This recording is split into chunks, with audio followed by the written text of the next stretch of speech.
Alright guys, it's your boy Robert here again. It is a beautiful day over here at Lake Gate.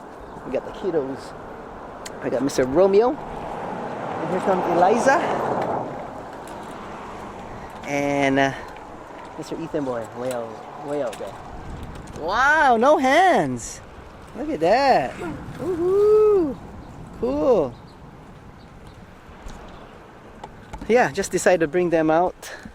Ethan had online class today, and Eliza and Romeo had the day off actually today. They go to school tomorrow. This week it's Tuesday and Friday, and then next week it's 3 days. I forget which days. Tuesday, Wednesday, and Friday, I believe. And did you electric skateboard? No. He wants to use the electric skateboard, but he has to burn his energy. Hi Romeo!